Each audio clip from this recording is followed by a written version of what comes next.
Julia loved acting. One day, she saw a poster for a new theatre club at school. The club would meet in an old abandoned theatre in town. Julia was excited. She decided to join. When Julia arrived at the old theatre, she felt a chill. The building was big and dark. The walls were covered in dust, but she didn't mind. She was ready to act. Inside, she met her new friends, Mike, Emma, and Jake. They were all excited to be there. The club leader, Mr. Thompson, welcomed them. "Welcome to the theatre club," he said. "This theatre is very old, but it has a lot of history. Many famous actors performed here long ago." They started their first rehearsal. Everything was fine until the end of the day. As they were packing up to leave, they heard a strange noise. It was music, soft and eerie, coming from the stage. "Did you hear that?" Emma asked, looking around nervously. "It must be the wind," Mike said. But Julia was not so sure. The next day, they came back to rehearse again. This time, something even stranger happened. A prop, a wooden sword, moved on its own.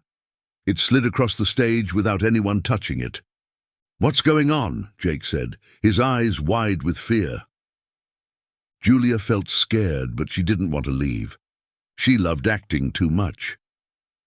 "Maybe this theatre is haunted," she whispered.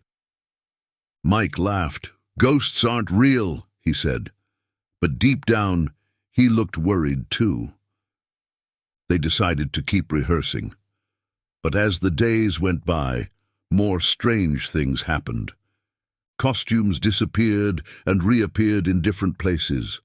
Lights flickered on and off, and every night they heard the same strange music. One evening, Julia stayed late to practice her lines. She was alone on the stage when she saw something out of the corner of her eye. A shadow moved in the darkness. "Who's there?" she called out. There was no answer. She felt a cold breeze and shivered. Suddenly, the shadow took shape. It was a man, dressed in old-fashioned clothes. He looked like an actor from long ago. "Hello," the man said in a soft voice. "I am Edward, the phantom of this theatre." Julia's heart raced. She wanted to run, but she stood still. "What do you want?" she asked, her voice shaking. "I need your help," Edward said. "I need to perform my final play. Only then can I find peace." Julia was confused, but also curious. "How can we help you?" she asked. Edward smiled. "Rehearse the play with me," he said. "Help me give one last performance." Julia nodded slowly. She knew this was a big task, but she also knew that she and her friends had to try. Together, they would help Edward perform his final play and bring peace to the phantom of the old theatre. The next day, Julia told her friends about Edward, the phantom. At first, they didn't believe her. "Are you sure you weren't dreaming?" Mike asked. "I saw him with my own eyes," Julia insisted. "He needs our help to perform his final play." Mr. Thompson listened carefully. "If this is true, we should help him," he said. "But we must be careful. Ghosts are often troubled souls." They decided to stay late that night to meet Edward. As the evening grew darker, the old theatre seemed even more mysterious. The group gathered on the stage, waiting. Suddenly the temperature dropped. A cold breeze swept through the room. Then Edward appeared, his figure faint and glowing. "Thank you for coming," Edward said. "I have been waiting for someone to help me for many years." "What happened to you?" Emma asked, her voice trembling.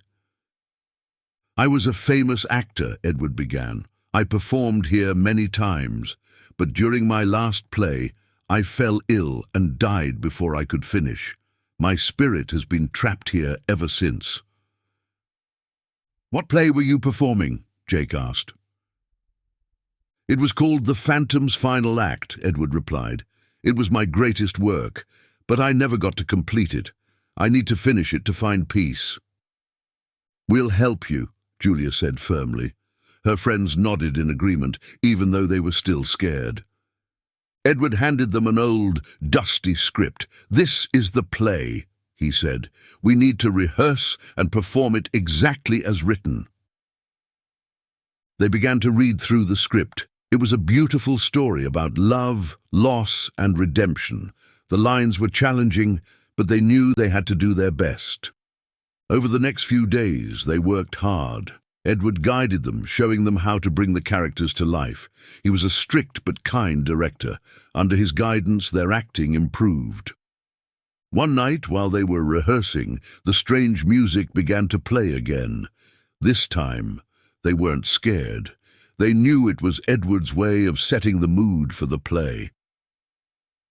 As the performance day drew near, strange things continued to happen. Props moved on their own, but now it seemed like they were being arranged perfectly for each scene. Lights flickered, but only to highlight important moments in the play. Despite the odd occurrences, the group felt more confident. They were determined to help Edward and put on the best performance they could. Finally, the night of the performance arrived. The old theatre was filled with an invisible audience. Julia, Mike, Emma, and Jake took their places on the stage. They were nervous but ready. Edward appeared one last time. "Thank you," he said. "Tonight we will complete the play and set my spirit free." As the play began, Julia and her friends delivered their lines with passion and emotion. Edward watched from the shadows, his presence comforting them. The final scene arrived. Edward joined them on stage, playing his role perfectly. As he spoke his last lines, a warm, bright light filled the theatre. "Goodbye and thank you," Edward said, his voice filled with gratitude. Then slowly he faded away, his spirit finally at peace. The play ended, and the audience clapped loudly. Julia and her friends knew they had done something extraordinary. They had helped Edward finish his final act and freed the phantom of the old theatre.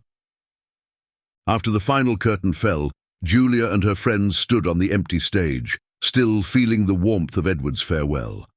The audience might have been invisible, but the applause echoed in their hearts. Mr. Thompson approached them, a proud smile on his face. "You all did an amazing job," he said. "I knew you had it in you." Julia beamed with pride. "We couldn't have done it without Edward's guidance," she said. "Indeed," Mr. Thompson agreed. "He may have been a phantom, but his passion for the theatre was real." As they gathered their belongings, Julia felt a sense of accomplishment. Not only had they put on a fantastic performance, but they had also helped a lost soul find peace. Outside the theatre, the night air felt clear and refreshing.